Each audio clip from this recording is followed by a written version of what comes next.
What's going on, guys? It's Dakota back with another weekly recap, and I always forget the week, but I believe it's the 26th through the 30th. Got it. 26th through the 30th of April, 2021.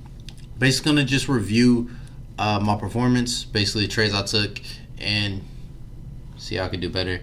Right, so I've already gone through them. Let's bring the main view up, and I actually already deleted I deleted all this information off my charts to prepare for next week. So I just went back through my journal and got the screenshots. Right, so the first trade I want to talk about, or first pair that I guess I want to talk about that I took positions on this week, is dollar Swiss. Dollar Swiss earlier this week, it looks like Monday, I took a position up here. I saw a really nice 1 hour setup, and essentially price just went to stop loss. Right, I believe I took that trade, I held it overnight and it hit stop loss overnight, I believe. And then come morning time, okay, that's definitely wrong because it hit stop loss way before then. But come morning time, there was another opportunity, but I wasn't able to take it because I was asleep, right? Because I was asleep. And in this situation, you can see price broke the trend line. It closed above the trend line. And in that situation, that's not really a trade that I'm confident in taking. Even though it still holds true to that one hour pattern. If you're not really sure what I'm talking about, it's okay. Most of this stuff on my YouTube channel is mainly personal, but you could also go to the live stream that I did on, looks like the 28th. Did live streams all throughout this week at 7 a.m. You can go through and check those on my channel. But after that, I saw those. I had an idea with it as far as I could grade that setup. If the structure still holds, but the trend line's broken in that situation, it's a potential opportunity, but it's a low probability opportunity because I would like it to all be within the confines of certain lines that I have on my chart, right? So the next trade that I took was here on dollar Swiss. Basically a late entry setup here. It was a 15-minute setup, and managed this position pretty much all throughout the week, and was looking for price to get down to this level here, obviously, but when price got to this level, it was really struggling to break this area, and I was like, okay, what are you gonna do? I really wanted it. I really wanted it to break the area so I could move my stop loss further in profit, but it didn't do that. And for this particular trade, price came back up on Friday right before it closed and hit my stop loss when I moved that into profit, right? And if you're wondering what's the criteria that I move my stop loss into profit, I do it based off structure. Certain highs have to be broken that are developed on a certain time frame. It depends what the setup is, right? It's not clear cut. It's clear cut and dry in my rules, but I'm not gonna go through in this video and explain it in detail, right?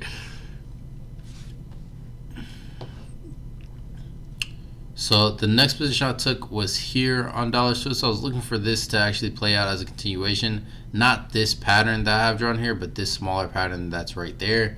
Took that opportunity, looking for price to go down and break this low again. It didn't end up breaking the low. Obviously, it respected that area and ended up coming back up.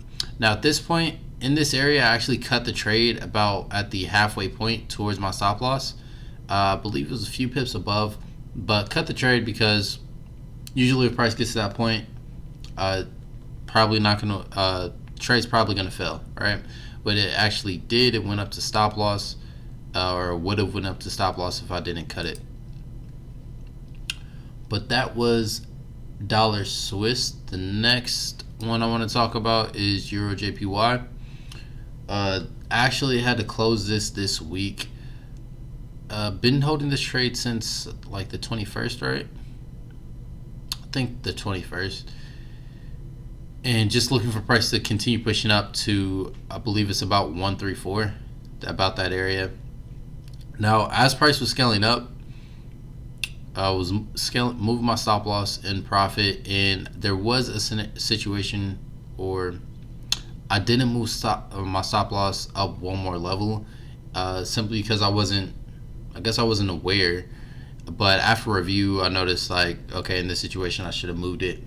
But for the knowledge that I had, did everything that I was supposed to do. And in the up here, as price scaled up closer to targets, I noticed a shooting star reversal candle, which is an exhaustion signal, right? And I recognize that. But in my plan, I don't have, like, for that signal, I don't have myself closing. I have to see a specific pattern. And in this situation, the thing that I was waiting for in order to close this position was a break of this trend line, which the following morning the trend line did break, and I had to close the position. But it's something of interest for me to pay attention to in the future and see if I want to actually add that into the system. Like, if there's exhaustion on at certain areas or in certain situations, I should go ahead and close that position, or at least partially close it. All right. Good. That's EURJPY. That's, I mean, nothing to really talk about. This was kind of a boring trade. We were, like, managing it for a long time. Now, I will say, my fault. Dang it, I exited out. I will say on the last one, let me move that back. On EURJPY, the one you guys just saw,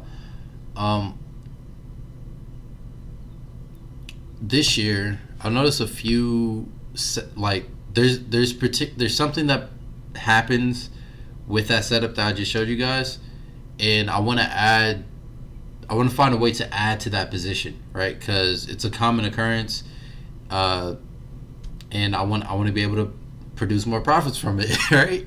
So was able to figure out or work out a way to do that, and I'm actually going to be backtesting it and adding it to my system, hopefully, because the potential there is just huge, right? With the thing that I'm testing right now, the potential there is huge, and I think that would be a huge, like, just a major bonus to my strategy. Like, I think it'd be really good. But let's go ahead and continue to GU. All right. So GU, I took this position, this 1 hour position. I had an impulse on a lower time frame, had a bullish flag there, and I went ahead and took the opportunity for this bullish push up here. Now, as price pushed up, I saw that there was another bullish flag, but it was at an area where price could potentially turn around and come down to the 61.8 for a higher time frame setup, which is exactly what I'm waiting on right now. And after this pattern failed, it was a pretty good chance that price was going to continue down. And right now, price is actually chilling out in this area, and I'm looking to enter for it next week. But just focusing on this one trade that I took this week on GU, I will say that like, once I noticed the 1 hour pattern failure, why didn't I close? Well, I know why I didn't close. I actually talked it out on the live stream. The reason I didn't close because it's not in my rules to close, right? It's not a reason to get out of the trade, right? My stop loss is in profit. Like, that's not a reason to hold. I'm saying that I managed the trade. That's what I meant to say. Like, I managed the trade properly, and then there's no, like, legitimate signal to get out of the trade, at least for me, or what I have written down in my rules right now. Now, for a pattern failure that I recognize like this, maybe that could actually be a reason to get out, because obviously it's a continuation pattern that ultimately failed, and if it failed, it's obviously not going to go the direction that I originally anticipated. So that's something, it's really something to note and review. I'm actually gonna, I need to star that. Okay, but ultimately the plan with this trade, I was looking for price to break this high up here, and I was looking to move my stop loss. Was going to move my stop loss below this low if price pushed higher than above this high. Obviously didn't happen. Now price ended up closing around this level here. It's not quite at this area if I remember correctly, but this is the area that I'm actually looking to enter at.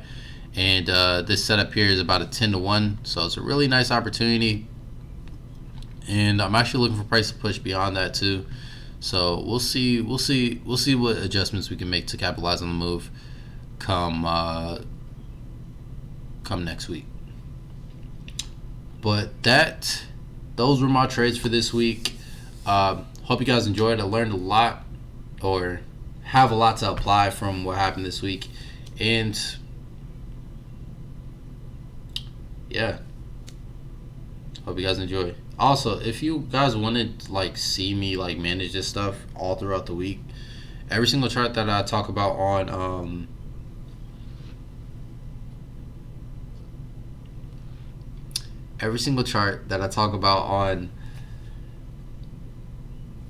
here, and that every single chart that I talk about on the live stream, I post in the Discord server. The link to that is in the description. All you gotta do is go down, click the link, and you can join. Right, it's completely free. Everyone can communicate, share their charts, and all that good stuff. If there's anything that you guys want me to add, just go ahead, ask, and I'll see if I can do it. But I'll catch you guys in the next one.